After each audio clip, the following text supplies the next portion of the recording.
All right, so welcome back. This video is a little bit different than the video I normally do. Today, I want to talk about how I use Canva to create my food blog process shots. Now, as you can see, I have 8 slides which I use repeatedly. This is a template, and every time I create a recipe, I bring in my process shots. Now, I'm not the most amazing photographer on the face of this earth. I'm actually super terrible at taking photographs, but Canva helps me to edit my photos and create my process shots. So what I do is I take my process shots and I bring them into Canva, and I then modify them. So I'm just selecting all of my photos, and then I just grab them all and drag them right into Canva. And they'll automatically upload into Canva. We see that little blue circle. It's swishing, I guess, blue liquid. And once it's done, it will have uploaded all of my process shots. So here you can see I have steps 1 to 8. I don't always use all of the steps. The majority of the time, I only use 4 steps, but sometimes if I have more a complex recipe, I'll use 6 to a maximum of 8 process shots. So what I do is I start off by placing one image on my page, and then I just try and calculate how many process shots I'm actually going to need. And sometimes I'll work backwards because I have more process shots than I actually need. In this example, I've got 10 process shots and I've only got 8 pages. So obviously I can't fit 9 process shots in the 8 pages that I have. So right now I'm just working my way backwards into what I want my viewers to see that corresponds with the steps of my recipe. And I'm working my way back upwards to step number 1 where I started off with. Once I've completed laying out what photos go on which steps, I'll start to edit my photos. So here I'm removing the background because normally when I'm taking process shots, I don't pay attention to what the background is. And I find this a lot easier for me to just take a photo and then make edits in Canva. So right now I'm going through the process of removing the background. And then if I need to modify the photo a little bit more, I'll come back and I'll do that. Now I've laid out some guides on my templates. That's what the purple lines are. And those guides are locked so I don't accidentally move them. And they help me to make sure that when I'm placing a photo on my workspace, all of the photos are kind of in the same area. So it looks a little neat and organized. Now, in case you're wondering, in this particular process shot, steps 1 to 8, I made egg pasta called pappardelle, and that's what I'm laying out, steps 1 to 8, on the process I went through to make the pasta.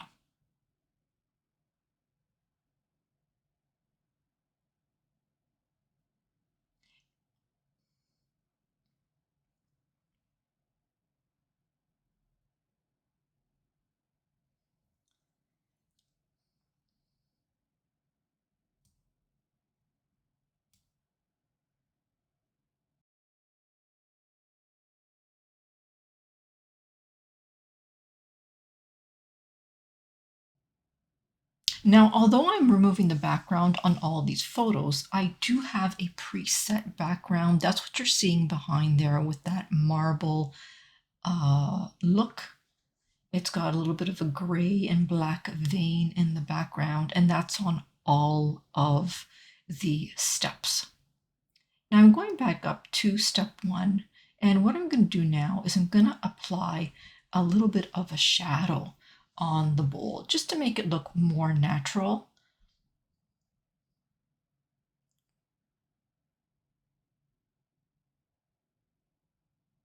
I'll do the same with the dough. But what I'm going to do is I'm actually going to place a cutting board underneath the dough. And then I'll also try and place some flour on the wooden cutting board just to make it look a little bit more natural. Now, sometimes I do this, sometimes I don't. I don't have like a set list.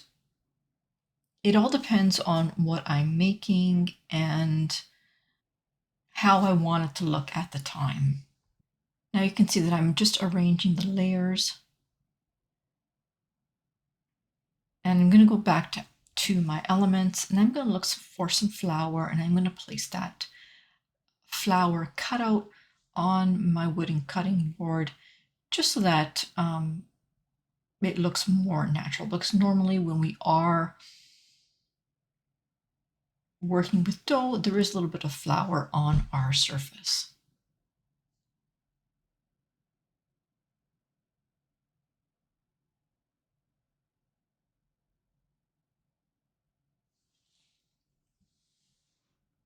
Now we can adjust the elements, we can rotate them, we can make a copy of the elements, and then we can just arrange them in a way that makes them look a little bit more natural.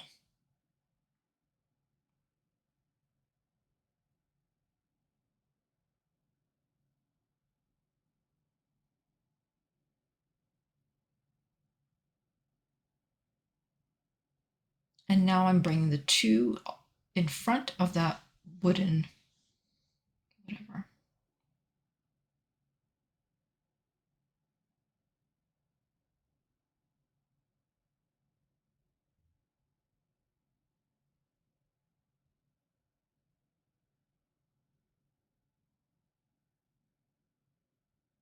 Again, I'm applying shadow.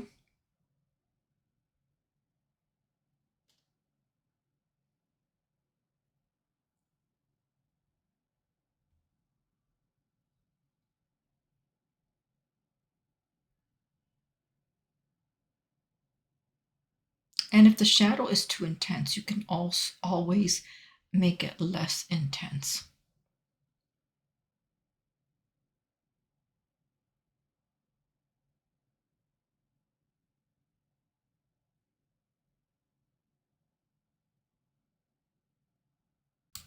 Now for this particular page, I've decided to use a frame. That way I can get the photo into the frame and it looks a little bit more neater when it's being displayed on that specific process.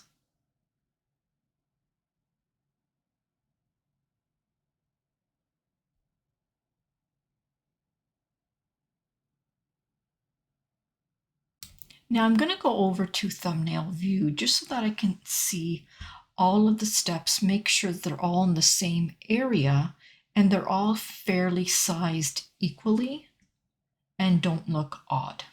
So once I'm satisfied with how they look, I'll download them. So I'll go to share, I'll go to download, and I'm going to download them as a JPEG because that makes them smaller size. And they're going to download on my computer, usually in my downloads folder, and they'll be in a zip folder. So I'll have to extract them. But if you only wanted to download one page, then you can unselect all pages and just select one page, and that will just download one page. But when you're downloading multiple pages, more than one, they will download in a zip folder and you're going to have to extract them. So this is what they look like in my extracted folder. And I've got a whole bunch of different process shots. They're all in here. Once they go in here, then I just rename them to what they actually are. And then I upload them into WordPress and put them in my blog post.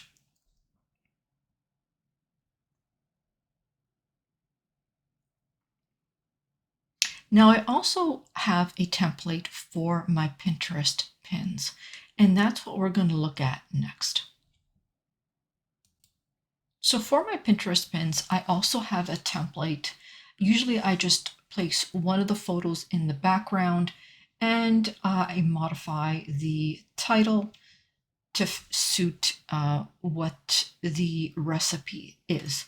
In this case, I'm going to be using a combination of photos. I normally don't, but today I am. I'm going to use more than one photo, and I'm just going to try and group them together to make my Pinterest pin.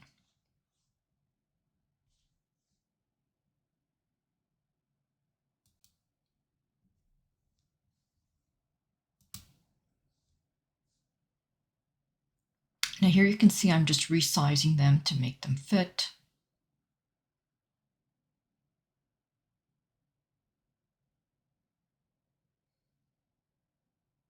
And then once I'm happy with where they are on my page, I can go in and I can adjust the brightness. I can blur certain areas if I want to. I find Canva to be a great tool in terms of my food blogging. And now I'm just going to go to position and I'm going to move that brown shape to the front, and I'm going to grab all four of those elements and I'm going to move them in the middle so that they're covering that white space. And now I'll just go in and I'll make adjustments to the heading of my Pinterest pin so that it coincides with my recipe. Now you can make the shape bigger or smaller. I like my shape going halfway in between the word on the top. That's just the way I prefer it. But if you don't, you can have it cover the whole word in the background.